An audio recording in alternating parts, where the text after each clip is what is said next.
rise and say my prayer. Little piece of bread to my mouth, little tea to wash it down.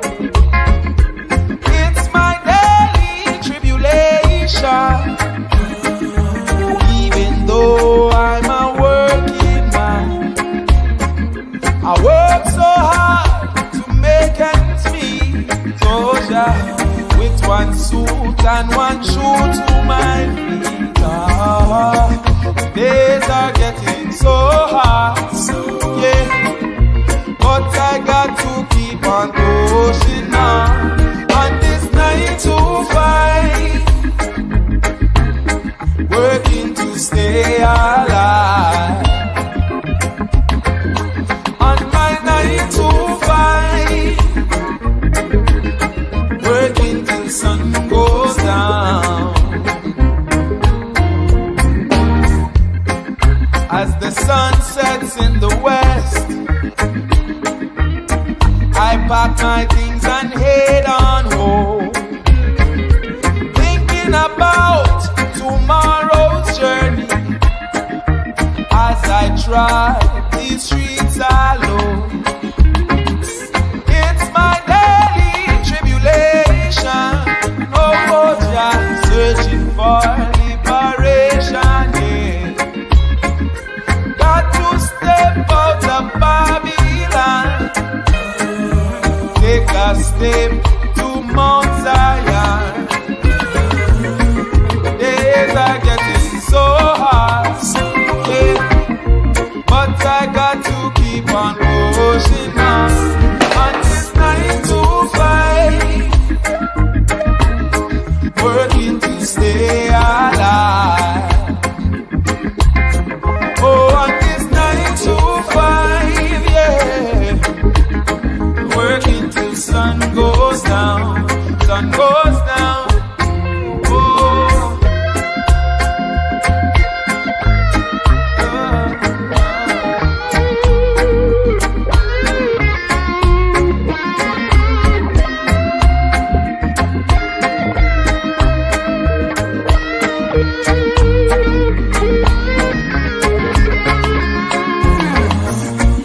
days are getting so hard, yeah, but I got to keep on pushing on this 9 to 5, working to stay alive. Oh, on this 9 to 5, working till sun goes down, sun goes down, sun goes on this 9 to 5, yeah, working to stay alive. Oh, on this 9 to 5, yeah, working till sun goes down. Oh Lord, got to keep working, got to keep working.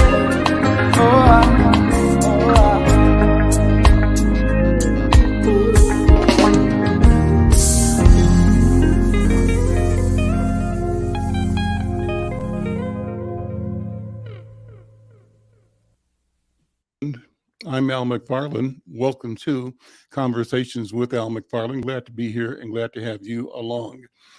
Music from my cousin in Jamaica, Phil McFarlane. The band is called Earth Cry. And it's a theme we use often in the show because it kind of sort of sums what we do. We work 9 to 5, sometimes 9 to 9, sometimes all night, but we work trying to survive.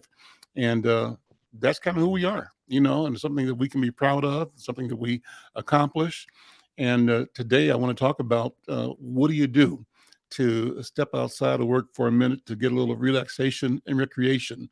And one of the things I've been fascinated with is what I see my neighbor out in back of me has got a huge RV rig, and he and his family take trips, and I admire them for being able to get out and see the world, see the community, be on the road, to be mobile. This morning, I got a call from my youngest brother, Lloyd McFarlane.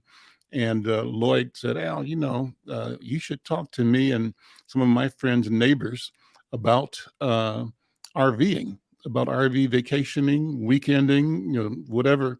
But there are many, many more of our people out here enjoying the freedom that the RV lifestyle supports and provides. So I said, good idea. Let's have this conversation today. I see Lloyd is here. Lloyd, I don't have your camera. Bring Lloyd in and also bring in Key One, both from the Everglades RV Resort in Miami, or not in Miami, in Florida. Brother Key One, right? Is that it? You're muted. Good afternoon. It's Keon. Keon, okay, Nice to meet you. Keon. Thank you, man. Thank you for joining. And then my neighbor in back of me, Glenn, is there. Glenn, how you doing, man?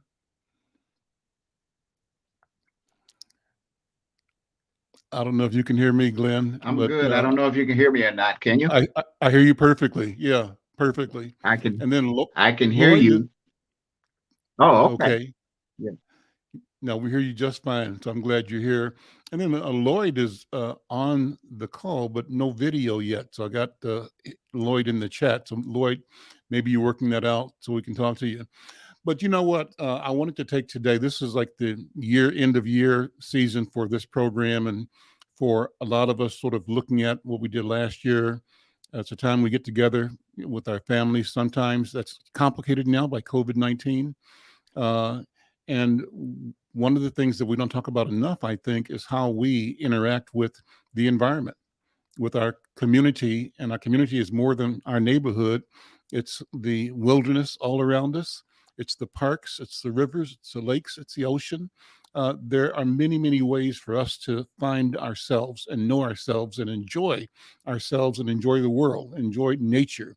And so this conversation is really important to me because it's Black folks talking about how we interact with the world.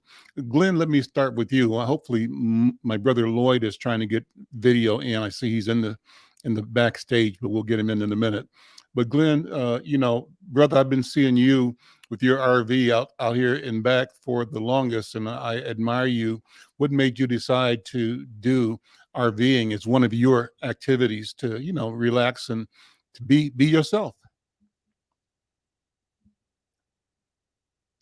Well, hopefully you can hear me okay. I got a still shot of you back here, but we've we been hear you perfectly. Camping.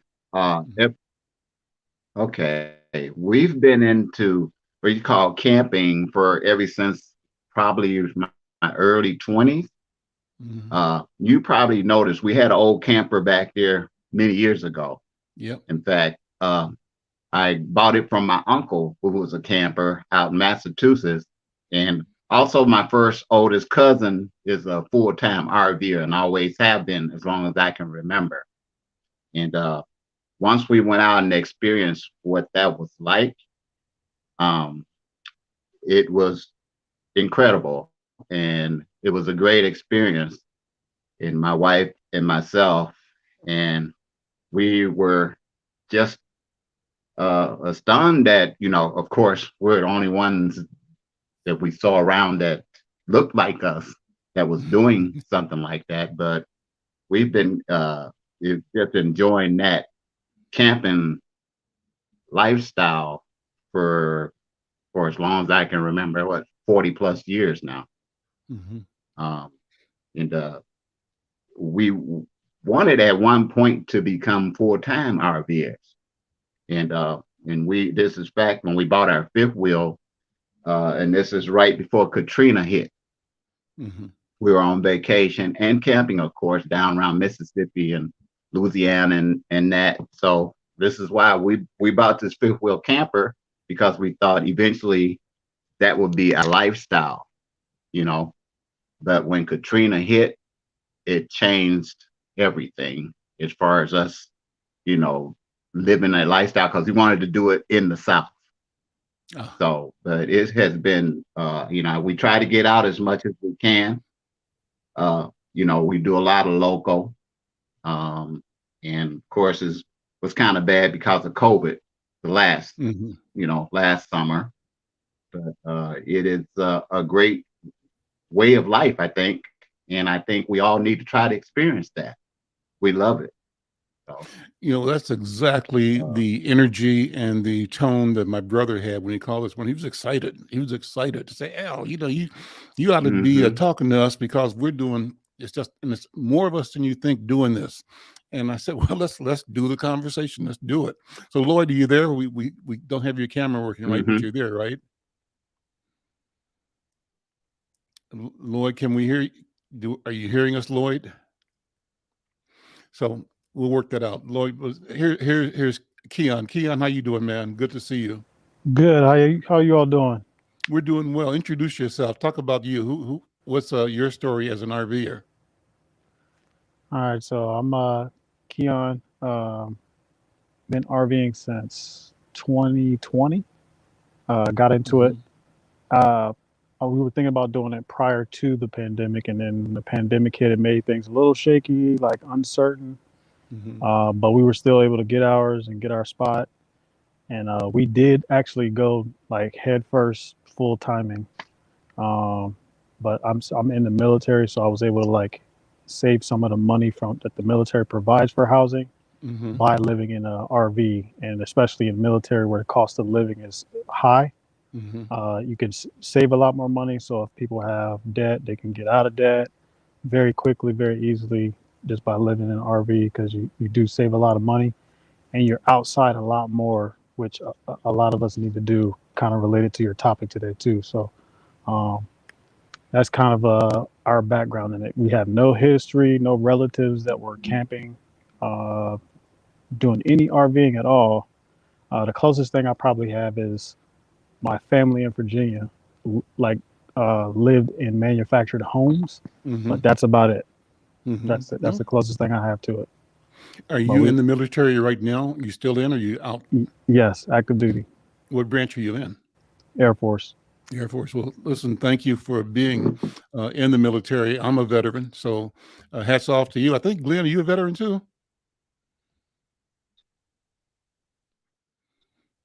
I'm not sure if he's hearing me. So the signal's going in and out. Well, again, thank you for the work that you do and for the service you provide to community and country in the military. I love the story. And are you a career guy in the military, or just doing your 4 years or 6 years? Career. So I actually have 4 years left after I leave here. So 2022. You look like you about 22 or 3 years old. That's number one. So life has been good for you. You look young, man. So a little bit, yeah. Okay. Yeah. I see Lloyd is here. Lloyd is walking. I see you, Lloyd. Got your video now in your neighborhood. How you doing, Lloyd? Good. Can you hear me? I hear you, and we see what you're showing. Okay. Go ahead. So just talk to us, Lloyd. I don't have my camera. I don't have a front camera. So you're seeing is our RV right here. Okay. So this is our RV. It's a 35-foot Class A RV, and we will pull my Honda one day, or we will pull the van one day. But we have yet to pull it. We're still learning how to do that. But this is our campsite right here. I was walking, thinking that I had to come back to my computer in order for you to see me. I was at the actual basketball court and the pickleball court, so maybe I can walk back there. I don't know, but I'm here right now. So, but I don't have a front-facing camera, so sorry about that. No problem. What's good to be able to get the idea of where you guys are and to see your vehicle, your home, motorhome. You call it a vehicle or motorhome? What do you call it? It's our home. It's our home. It's it's where we live. We have a house, of course, but we spend even in our house, that's another topic, but we'll talk about that later. But yeah, we are here at the Miami Everglades Resort, which is probably, Keon, how far is it from the first key? Less than 30 minutes, because that's Key Largo, and you'll be there in no time. Yeah, so we're right now, we're about 30 minutes from the first key. There's different keys, but from the first key. So where we are is where our home is, where our RV is, that's home. That's for us, that's what it is. Even though we do have a home, but we spend more time out than in as of right now. So yeah, we're enjoying it. Those RVs are huge. Glenn, yours is huge in back of me. And I'm looking at yours, Lloyd, huge. I'm imagining that yours is massive as well, Keon. describe what the home is like, Glenn. Let me start with you, if you hear me. What's it like on the inside when you travel, get set up? How does that feel? How comfortable are you?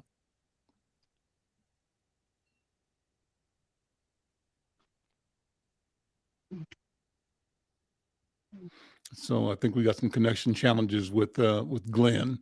Keon, if you heard the question, why don't you respond? He went out too. Can you hear me? I do. Go ahead. You can respond, Lloyd. I'll respond to you. So we first started. It's the three of us. We first started. Yeah, I can see you, but I can't hear. I got very bad audio. It's computer here. So there's Keon walking. Maybe he's walking to the basketball court. I'm not sure, or if he's in the RV. I don't know where he is right this second. But So for me, Al, Wendy and I, we started in an RV. We started in a travel trailer, which means we had a truck and we pulled the travel trailer behind the truck. So we had an F-250, which is pretty strong, powerful enough to pull the RV. But we decided that was just too small. It was just too small. And so within that year, we started looking for what we call a fifth wheel, which I think Glenn, is that your name? I don't know if it's Glenn. Yeah, Glenn. He has a fifth wheel. A fifth wheel is bigger, but it requires, and it's more livable. They're livable, meaning you can live more long term in a fifth wheel, which means that the hitch goes inside the bed of the truck. That gives you more living space. Some of them have upstairs, downstairs, or even have like a little mid-level, or there's split floor plan. We want to say it like that. Mm-hmm. We were going to do that. Then we started looking around. We went to the dealers and they said, "What kind of truck you got?" That was the first question they ask you. What kind of truck? What are you pulling it with? And we said F-250. But then they said, "Okay, great. You're okay." But then we told them that wasn't diesel. Then they said your options are limited. So if you have F-250 limited, non-diesel like gas, it was tough for us. There was very few of them that we could actually, get with without a diesel. And then you need an F-350, which our neighbor has next door to. Yeah. So F-350, which I think what you told me Glenn has, F-350. That's what I'm guessing. I think so. Yeah, there are some F-250s with diesel that can do it, or even the new F-150s that are like 2020 and 2021s, they can do it. So we decided that we had to rule out the F-250s. The fifth wheels, because we just did not have the truck to pull it. And trucks are very expensive, incredibly expensive, by the way, especially now during the pandemic. It's just expensive. So we just couldn't do that. So we sold the truck and bought the RV. So we sold the truck, bought the RV, and we're going to use now the reverse. As opposed to pulling the RV, the travel trailer, now we are taking the motorhome and pulling our car, so that when we go some places, we park, we stop, we stay for a week or a month or whatever, and then we have our car to travel around. As opposed to the reverse, we park the trailer and then use the truck to travel around. So we're doing the reverse now. And we were just looking for something that was bigger and a bunkhouse for our son, Sean, and a play area for him. So he plays his PlayStation in the front of the cab. There's a bunk above it in the front that he plays, simply just plays his PlayStation up there. He doesn't sleep up there. He could fall asleep up there if he wants to. It's a bed, but he doesn't. And then he sleeps in his actual bedroom, his bunkhouse. And he has two bunkhouses on the bottoms where he sleeps, because he's a ninja sleeper. So we don't trust him. We don't trust him on the top bunk at all. And he will fall. He will fall. That's just how we know that already. So I have a 250 diesel. You have a 250 diesel? Yeah. You said diesel? Yep, 250 diesel. Yeah, so that's why he can do it, because he has a diesel. Without the diesel, it would be tough. His options would be very, slim. So that's why he's doing that. So that's what we have. We have a 35-foot. It has, it's self-contained. We have a generator that can run both of our air conditions if we are in a place that allows, 50 amp hookup, which is a little technical for some people, but for the three of us who are on, those who are going to come on or hear it later, 50 amp is just stronger than the 30 amp. But we right now are on a site that only provides 30 amps. So we cannot use all of the power of our RV because we are limited. So we're going to use one AC. We can't turn on the microwave and the convection oven and a whole bunch of other stuff at the same time. Mm-hmm. Yeah, you can't. It'll blow a fuse. It'll blow the breaker. But that's what we are. That's what we're doing now. We're living here for right now. We'll leave back, in in about 2 weeks. We go back to the house. We actually park it in the backyard. Our house is being renovated, so we live here. We live in the backyard while our house is being renovated, and then we're going to make a decision of what we're going to do after that, whether we're going to live full time, or live, go back to the house itself, stay in the house itself. But we're fully hooked up at the house, and we could stay there and live there, or retreat back to the house when we need to, or whatever we need to do, or rent the house out, Airbnb. That's what we're doing now. That's our path right now. So that's where we are. So, yeah. Keon, talk more about your experience. Has being an RV full-time been everything you expected, been more? Are there disappointments, challenges?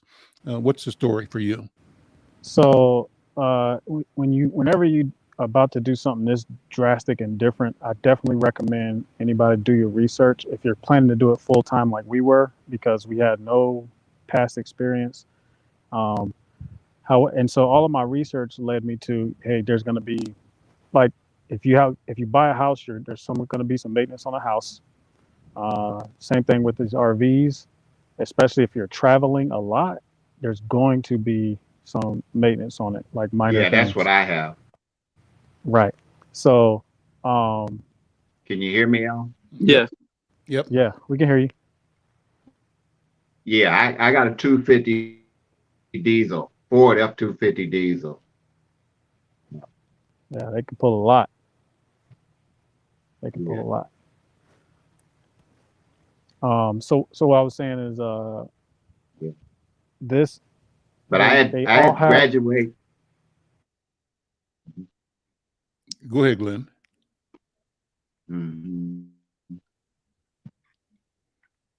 We got a little delay, but Glenn, go ahead, because Keon has a strong connection to, but yours is delayed a little bit. Glenn, what are you going to say, Glenn?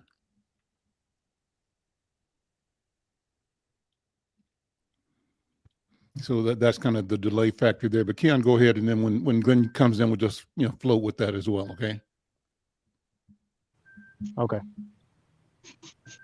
So, what was I saying? The maintenance part. And it's, to answer your question, was it more or less? I think Glenn's gonna come in here. Hold on. Yes.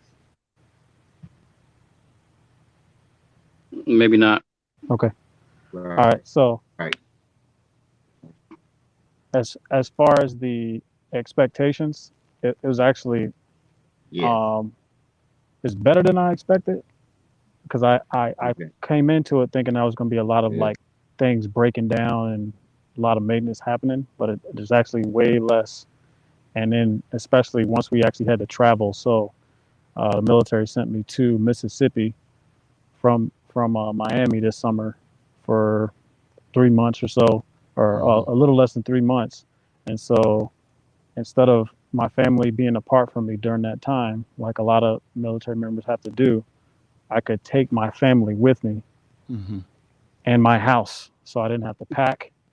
My whole family got to go and experience this other location with me.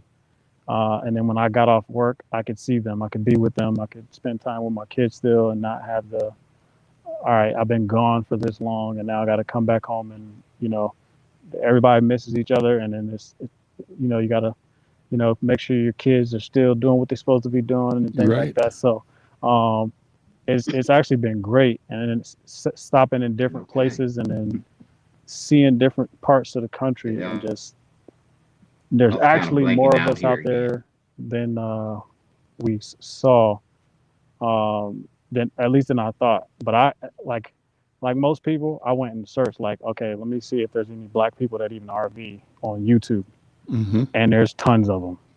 Okay. There's even Facebook groups specifically for that, and you can find them. You can tell people like, hey, where y'all going at? There's even black-owned RV parks Hmm. throughout the United States, and you can look them up. I know one is in Georgia, several along the southeast, Alabama, all that. So, and yeah, there's there's no concerns for us as far as traveling, even in some of the places like you might think Mississippi or Alabama. Nope, it's easy, easy Well, and fun. that's a natural question, because everybody has images of difficulty of our people being in the South, even though we all from the South at one point in time, generation or two removed. But we have stories and trauma that we carry forward and fear, you know. And so it's good to hear that, Glenn, for example, started by saying that he wanted to do and considered RVing full time with the intention of being able to do that in the South before Katrina came. So that was new information for me. That's great. And you and Lloyd are both uh, in the South in Florida right now, but you're saying that you've been through Mississippi with your RV. And you're also saying that you've discovered a whole network, a world of Black RVers. I'm interested in that. And so you sound like you would invite anybody else to consider the lifestyle, consider the option, and to not be afraid, to not let stereotypes or fears keep you from exploring what you can and should do. What do you think about that, uh, Keon? I absolutely would. There's a lot of benefits to it too. The way society is right now, like a lot of our community, a lot of communities are set up in a certain way. Everybody's doing the hustle and bustle, rushing. It's not the way like back in the day where we were kids and everybody was outside. A lot of the kids are outside playing. There's a lot more electronics now. So, when you're RVing though, the kids are outside more than anything, playing in this campground, riding bikes, playing sports outside, not on the video game, uh, not watching TV. And like we we lived in Miami in a rental house for like a year before we got into our RV, and we barely saw anybody until the pandemic, and we didn't even know there were kids in that neighborhood. Hmm. But once the pandemic hit, then everybody was like coming outside, walking around. It was like, holy crap, there's kids here. But the neighborhood is not necessarily conducive to families hanging out together because everybody has a fence in their backyard, and it's just fenced off. Like there's no open space parks and stuff until you like ride out of the neighborhood, and then there's a space. So you can go there, but here it's like walking friendly, biking friendly, speed bumps, so the people are not like rushing through here. Everybody here's in a vacation mode, Mm-hmm. so you just kind of instantly relax. And this resort we're actually at used to be a mango and avocado farm. So besides being here, You got you mangoes. you get free produce, all you can pick, or if it falls down, you got free produce, mangoes and avocados as long as they're here. So That I sounds like paradise to me. yeah, I definitely would recommend it to people. And if you still got the mentality like well, it's trailer trash, even if you're full time and like you might be like, oh well, you're technically homeless because we don't have a house at all, Mm-hmm. but we have no debt, There we zero go. debt. Mm-hmm. And so now we're able to like start buying land in certain places, and then the next place we get assigned to while we're in the military, we can buy a house there. But we have a paid in full, and we bought because we have a different style than a fifth wheel, like Glenn has, and Mm-hmm. Class A like Lloyd has. So we have a travel trailer where we actually, like Lloyd had, but we attach it to my truck, Mm-hmm. and we pulled that all the way to Mississippi and back, and it was great. It was a great experience, but you can get out of debt very quickly, which we know 70 to 80% of America is in debt, period. So, and for our people to get to get on that path of building generational wealth, you got to start somewhere. So if you put your pride down, look, you're going you're gonna get some fresh air for once. See, do all the traveling you want to do without the overhead cost of paying rent here, paying a mortgage there, and then still being in debt and oh, I got to make that up or I got to charge this travel. So I would definitely recommend it. Lloyd, when you talked to me this morning, you mentioned the word freedom, and you emphasized in your speaking this feeling, the spirit of being free, being sort of untethered. And I think you used the phrase here already about home is wherever you are, your home, because you're in your home and you're with your home and your home is with you. Talk about that feeling again and how you both were motivated and keep motivated to examine and explore the opportunities of RV life. Right, right. Yeah. Freedom in the You can sense turn your camera around, just face on you. You won't see us. That's all, but we'll I see can't, you. Yeah, I can't, but I don't know if it's on me. I don't know how well, I don't know if you we see see. me now or not. I don't know. Yeah, we see you. We see you. Yeah, Okay. yeah. So, freedom for me means that, and Sean just mentioned today, our son, he said, well, if you don't like your neighbors, you can move to another lot. Just move over somewhere, just move to another one, but Mhm, chances are you're going to love your neighbors because we all are sharing the same idea. Everyone here is sharing the same ideal. In most cases, they believe in the sense of freedom. They believe in the sense of mobility and to be able to pick up and go whenever you choose to. So we all here in this area, in most cases, those who I've met believe the same thing, that we can actually go where we want to go, when we want to go, and choose to go the way we want to go. And we want to get in this RV and pick up and go somewhere. Like right now, our RV, our motorhome, if we want to, just pull in the slides, pull up the steps, the awning, start it, we can go to the keys. And if we want to stop somewhere along the way en route to the keys, which is not very far, we can stop. We can turn on the generator, and we have our full house. Full house. There's nothing limited. We have access to everything that we would have if we were connected to shore power.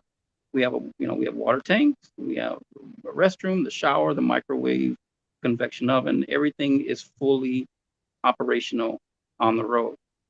That's freedom. What I Wendy, my wife, Wendy, Wendy,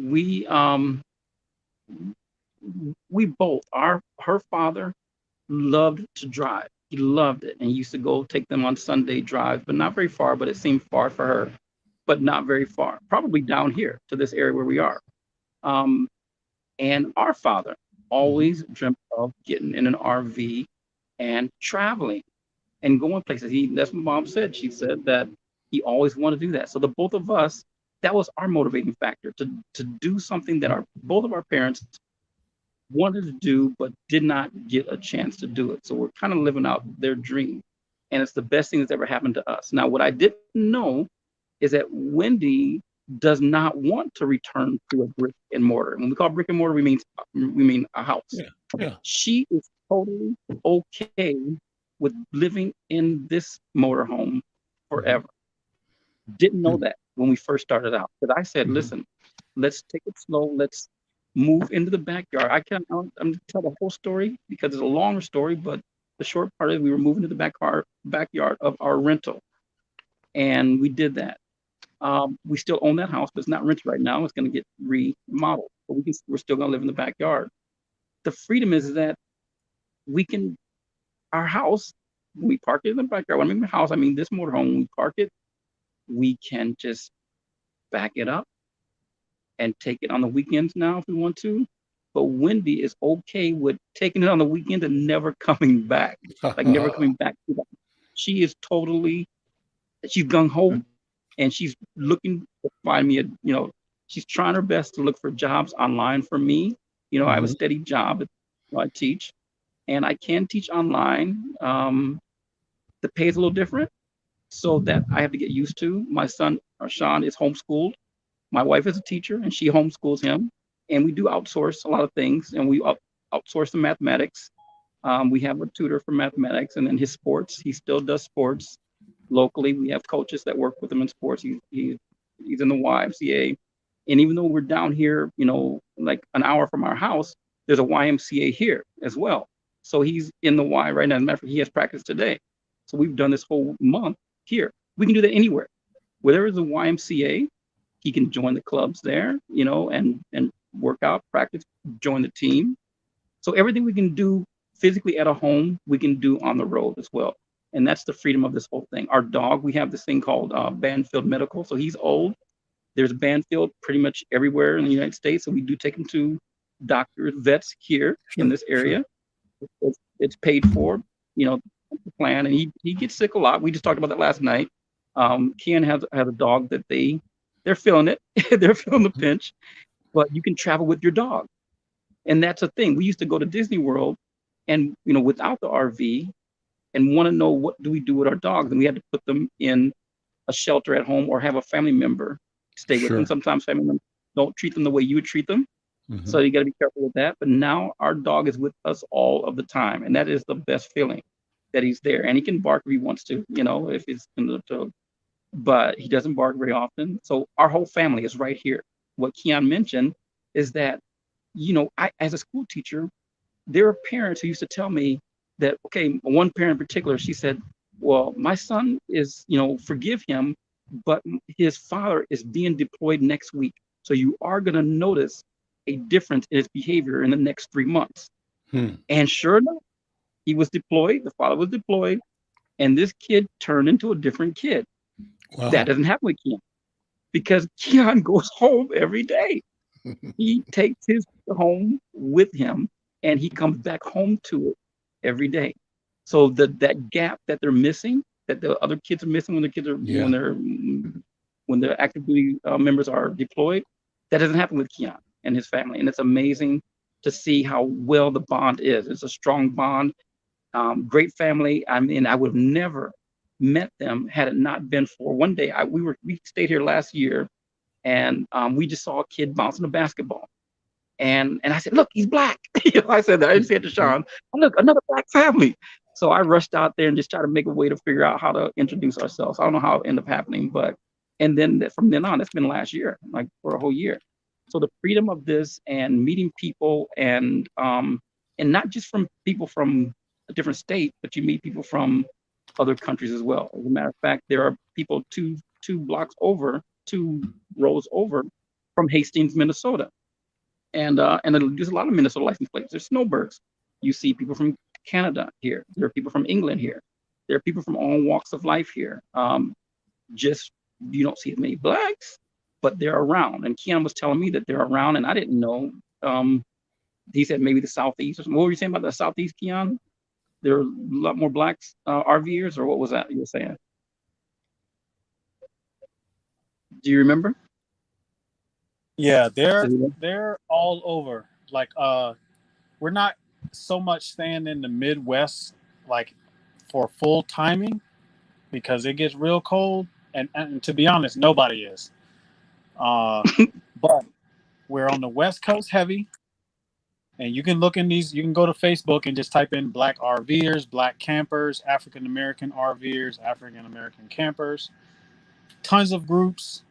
I think there's one. The main one is like African Americans that RV or camp or whatever, and they have meetups, camping groups. But yeah, they're mainly on East Coast and West Coast. They've traveled through the Midwest, stuff like that, and up north. But they're even down to Mexico and stuff too. Because by the way, yes, you can take your RV through to Mexico. Oh. And people do it all the time. Yeah. You can YouTube it, find it, and like. People just drive through and that's the beauty of it. People will share this information with you, like, yeah, I've been to this park before. Don't stay here. Stay at this one. So now you got a network of people that can tell you, like, you're not going in blindfolded. Like, hey, they can tell you, no, stay at this one. It's nice, or this one is don't stay at this one. So. Glenn, let's test your audio again. How are you hearing us? Okay, Glenn.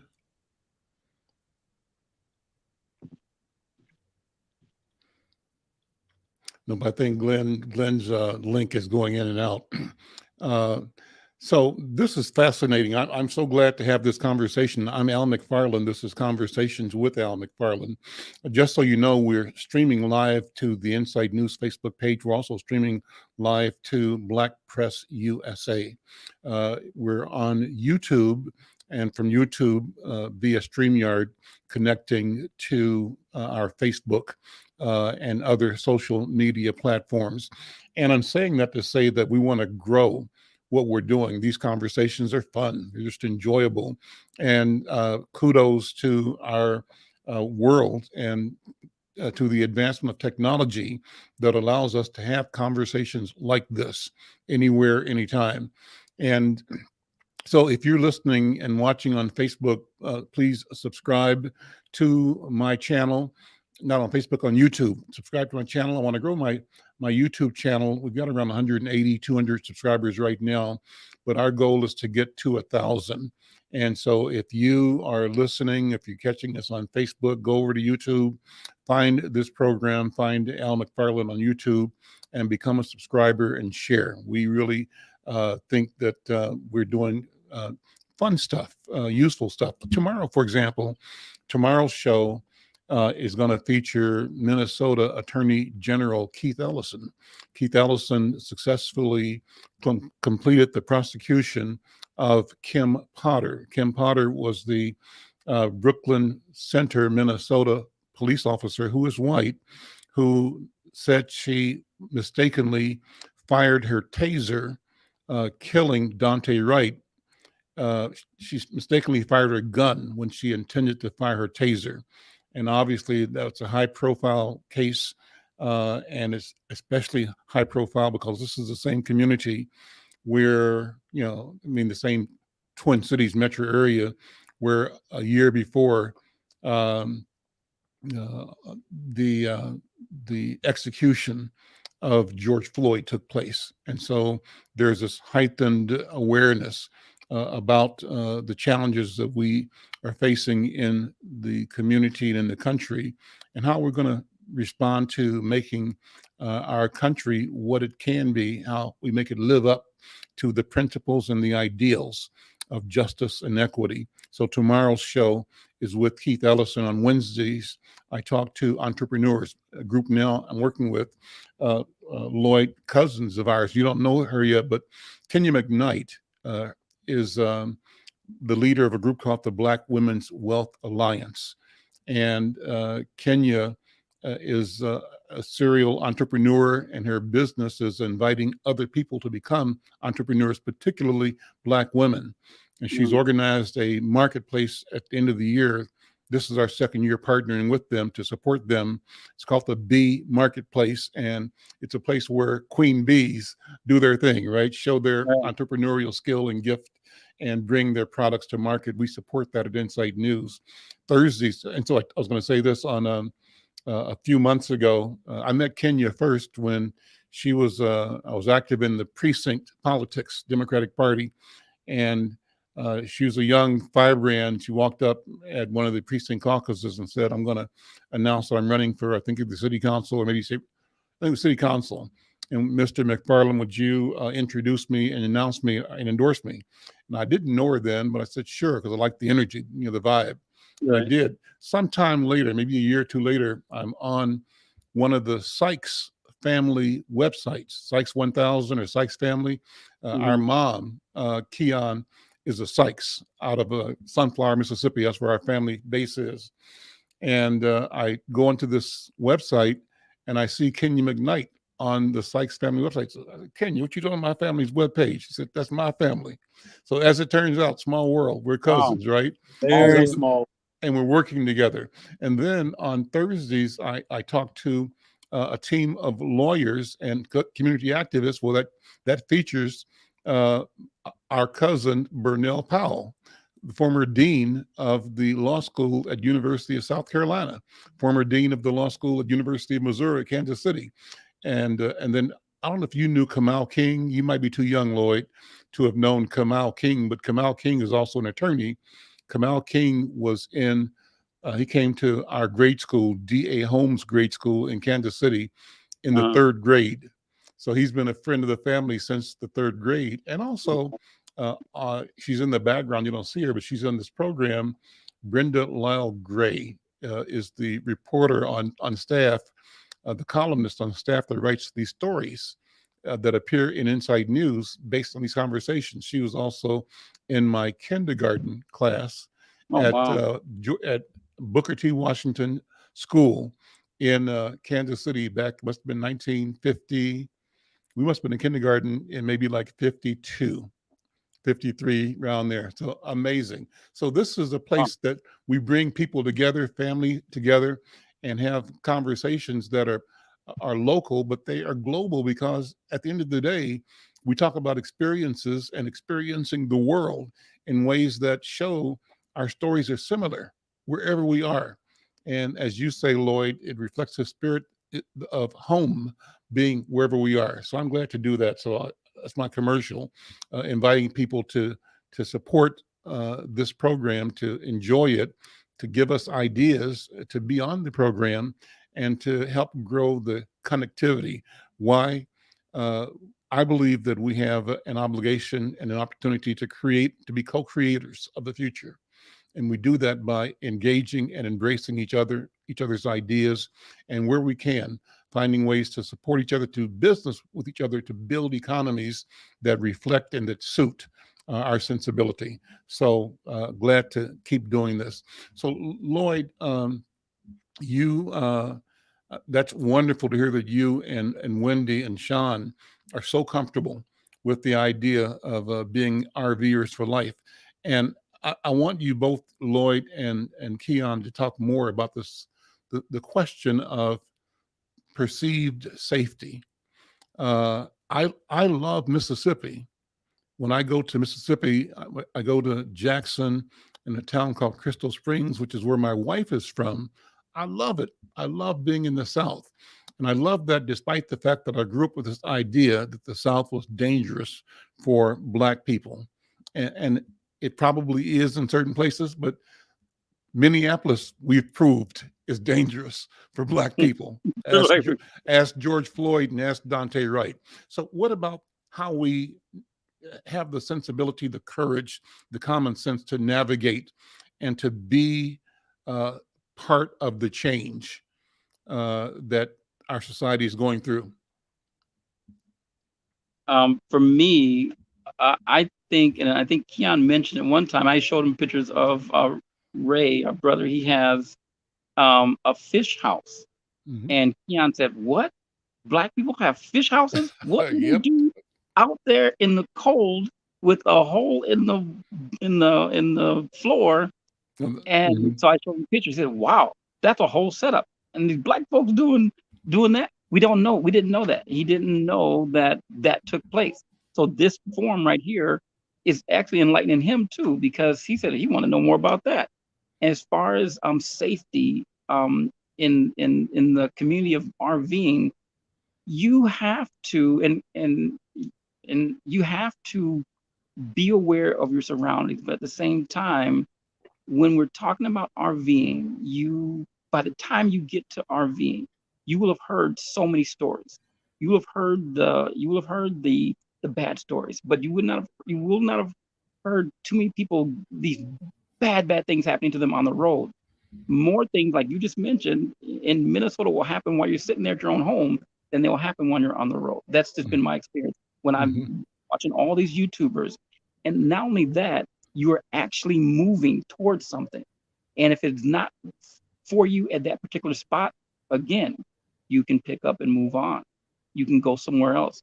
And you can, like Keon mentioned, there are support groups out there will tell you, you might want to stray away from this one.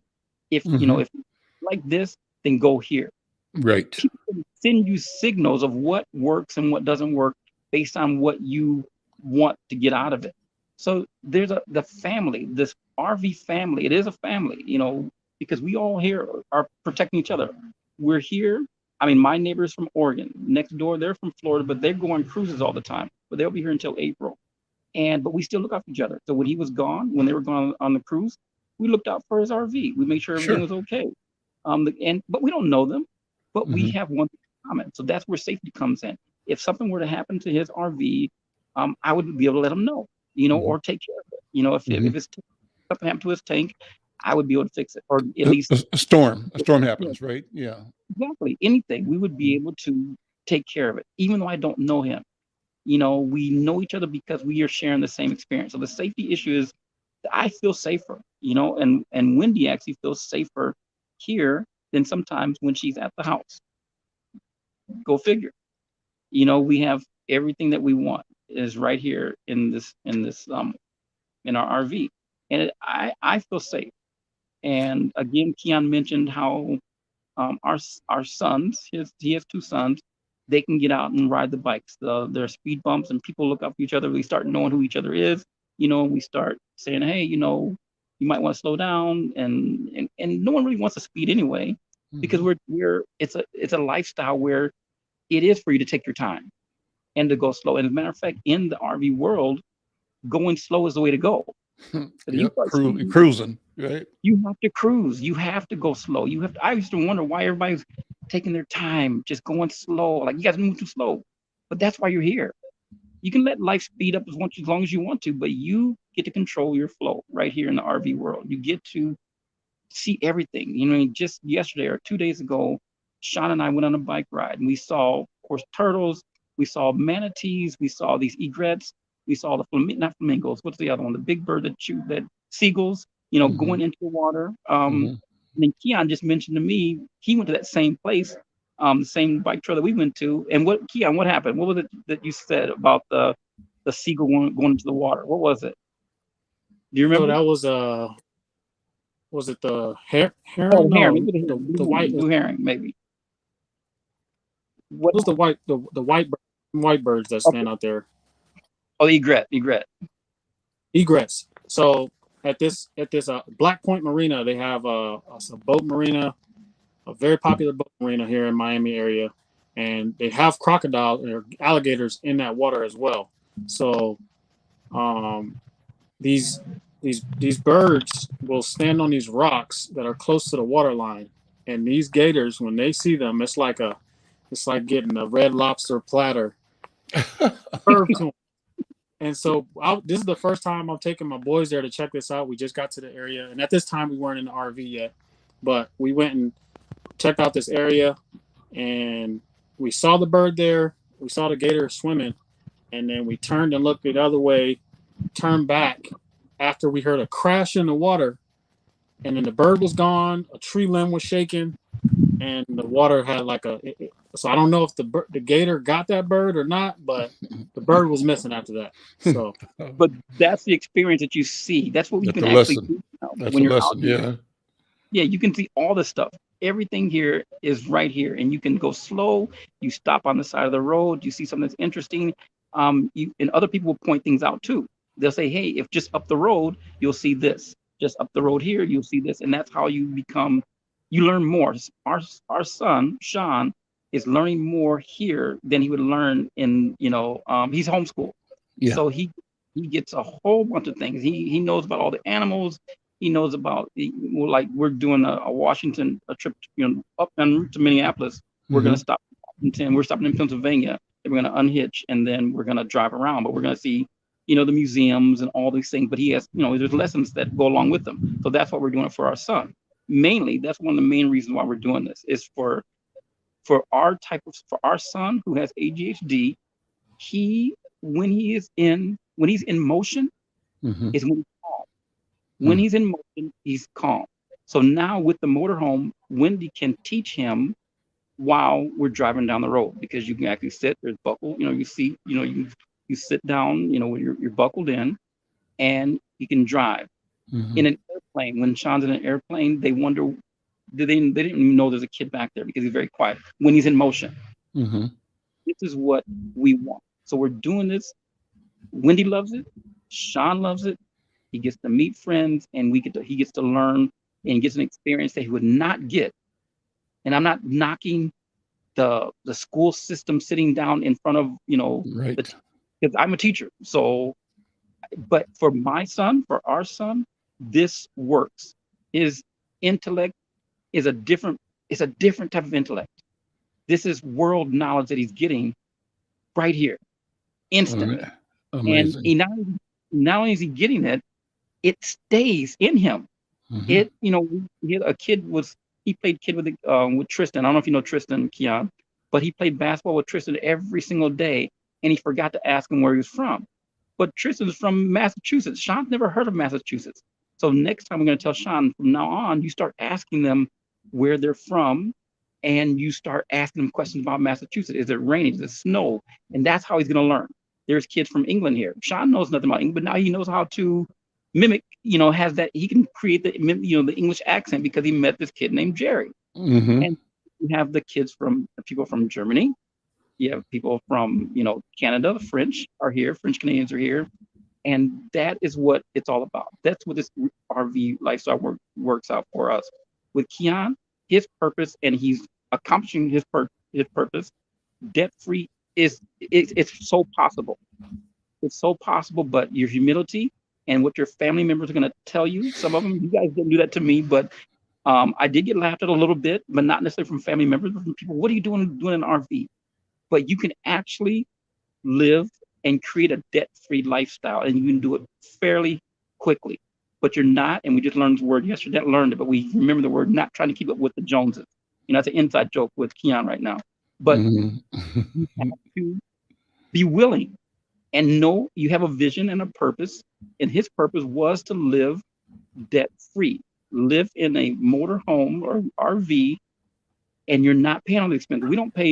I don't pay lights and gas and rent. It's all connected to the power. Mhm. They're staying long term, so they pay, but it doesn't. His 30 amp RV only takes $40 worth of electricity, so that's nothing. And there's cable here, the internet is here. He has his own internet pack here, but we have internet. Just because the place provides internet and it works for us. So safety, great. I love it. It's a lifestyle that I didn't know existed, and I'm glad we did it. We took the plunge. I'm so glad we took the plunge. Yeah. I see Glenn is back. Glenn, thank you for coming back. Can you hear us now, Glenn? I can hear you. I could hear a lot of your. Can you hear me? Yeah, perfectly. Yeah. Yeah, I could hear a lot of what you guys said. I missed quite a bit. I'm sorry, y'all. Mhm. Yeah, Well, but I can hear you now your somewhat. signal is strong now. Both visual and your audio signal both are very strong. So that's great. Oh, okay. Before we go on, Roz Robinson, our sister Lloyd, put a note in the chat or in the comments asking, "Are RVs easy to drive?" Let me throw that out to Glenn. Glenn, are RVs easy to drive? Well, to me it is. It doesn't take much to. Well, I'm a professional driver. A professional driver for 40 years. So, but no, they're easy. I do the fifth wheel thing. I've drove Class A's and I drove school bus. I drove semi. Yes, it's quite easy to drive a camper. You get used to it pretty quick. Yeah. Can I add something there, Glenn? Go ahead. Mhm. I should come to you, Glenn, to get when we had an RV, our travel trailer. There was at this particular site right here where we are, our first trip to this site, and Keon will attest to this. The guy that comes in a little motor, what do you call it, a golf cart.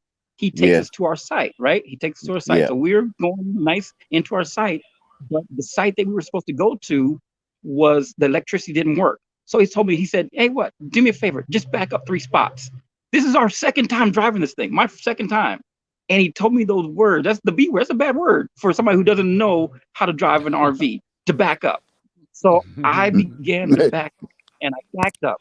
And this RV was going all over the place, Glenn. I mean, it was going into some trees. It was going into the bathhouse. It was going all over the place. I had no clue what I was doing. And the guy, it was 100 feet, Glenn, 100 feet. And I could not back this thing up 100 feet. So long story short, I ended up getting into the spot, but I got so frustrated, so frustrated that I didn't want to do this. I didn't want to do that. And then all the neighbors were just looking. It was a show. It was a big show. And I was so embarrassed. And the worst part about it, there was a guy with a fifth wheel. He came in while this is like, I had 5 people trying to park us, trying to get us parked. I'm looking to the left. Somebody's trying to tell me go this way. I'm looking to the right. Somebody's trying to say, no, do this. And then somebody behind me said, do this. And it was a mess. It was a big mess. And then there's a guy who came in a fifth wheel like you have. and he came in, parked his fifth wheel, unhitched. Glenn, I'm telling you the truth. He unhitched, got his chairs out, and started watching our show.